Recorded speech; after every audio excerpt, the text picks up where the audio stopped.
Welcome to The Know. I'm Ashley Jenkins. I'm John Reisinger. So how long does a game have to redline before you call it dead? Can you sell millions of copies and still be a failure? I'm going to guess yes. So if you ask ex-Crystal Dynamics CEO Daryl Gallagher, who suddenly left the company after the Tomb Raider reboot only sold 3.5 million copies in its first month, prompting speculation he was fired for it, he'd probably say yes, even though the game eventually surpassed 8.5 million and outsold every other game in the franchise. Yeah, but we're not here to talk about games from 2013. So there's a lot of options from 2016 we can talk about instead, like Call of Duty Infinite Warfare.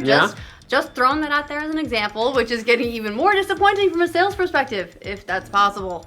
Analyst firm Robert W. Baird have just downgraded sales estimates for the game, saying that sales continue to be soft based on its retail reorder checks. The firm says that trends have improved somewhat because of promotions and discounts, but overall sales are projected to be 20% less than Black Ops. Let that be a lesson to you, game studios. When gamers say they don't want franchise to be the same thing over and over, they don't mean it. Well, either that or the spaces where properties go to die out of J is truer than ever. But good news for Activision.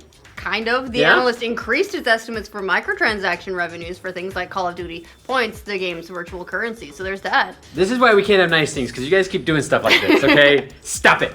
This isn't the first disappointing sales news we reported about Infinite Warfare. After all, in its first week of sales in the UK, despite topping the charts, 50% fewer physical copies were sold compared to Black Ops 3. That's a big dip. Yeah, Microsoft gave refunds to players who bought it through the Windows Store because nobody was playing. And Steam showed it peaking today with about 4,300 players behind its brother Black Ops 3 and Final Fantasy XIV. That hurts. Activision has already tried to temper sales expectations for Infinite Warfare. Activision Publishing CEO said last month during an earnings call that the company didn't expect it to sell as well as last year's Black Ops 3. Just considering that it's a new brand for the franchise. That's the only reason, really. It must suck to just constantly be compared to your older brother that's done better and has gone off and gotten, a good degree and a good house.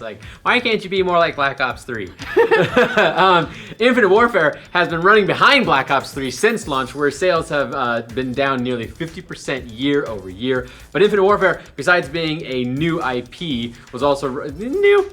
Well, Call of Duty is not a new IP, but Infinite Warfare is a new sub-brand. Right. You've got your Black Ops, you've got your Modern Warfare. Yeah, you got your Advanced Warfare, which I always confuse with Ghost Recon Advanced Warfighter. Okay, so besides being a new IP, it was also running at a disadvantage, launching without PlayStation 3 or Xbox 360 editions like Black Ops 3 did, so there's a smaller installer base to sell it to.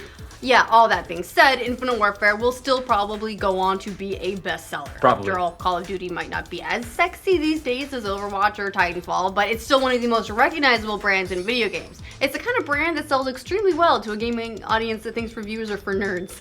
And none of its 4 expansions have been released yet, which means that digital revenue will only continue to climb. Plus, it wasn't exactly a critical dud. Infinite Warfare still holds a respectable score of 78 on Metacritic. Not super great reviews, but not that bad either. Still, the negative backlash from fans can't be denied. I remember its massively downvoted trailer. As of today, it's got more than 3.3 million downvotes, making it one of the most disliked videos in all of YouTube history. Just underneath the Ghostbusters trailer? Nope. It's actually took Justin Bieber to keep it from topping the list. Wow. Bieber, that's extreme. That's crazy. So it got more hate than the Ghostbusters trailer. So a lot of people just don't like its space gameplay, and others were upset when Activision only bundled Modern Warfare Remastered with the premium Infinite Warfare edition. Yeah, holding it hostage.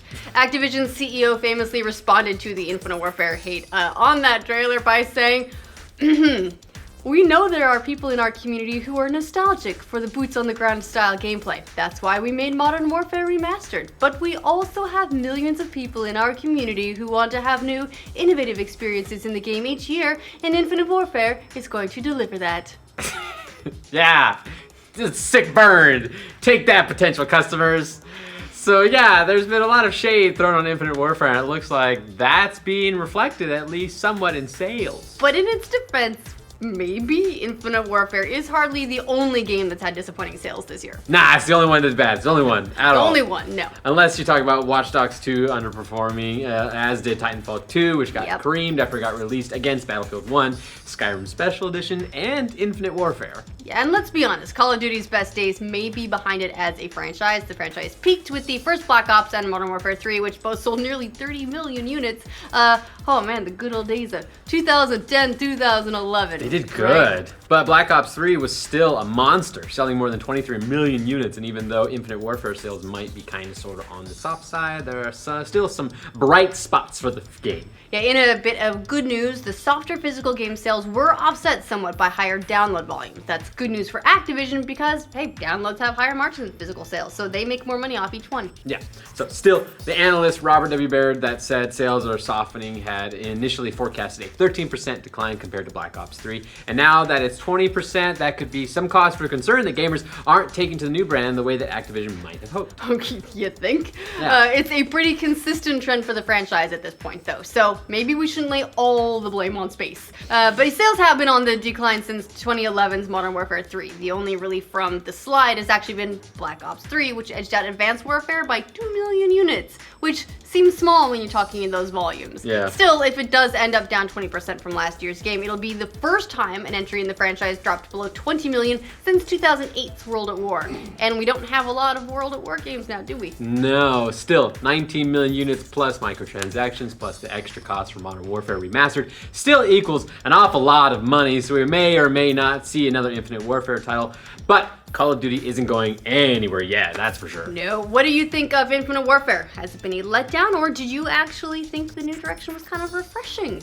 Let us know in the comments. Yeah, and be nice to people, okay? You guys don't have to Let us know nicely in the comments. Nice. And nice to each other. Yeah. And for all the latest updates on Infinite Warfare and space ruining everything, be sure to like this video and subscribe to the know. It's a nice shirt, John. Yeah! Spoilers! Also a nice shirt. So, just saying, if you feel like shopping, you totally can. The Rooster Teeth store. Like, yeah. You can be cool like us. Yeah. God damn it. I think there was a comment something in like that first read when we did the second read, they're like, is John on cocaine? It's like, nope, just hyped up trying to get energy back up after.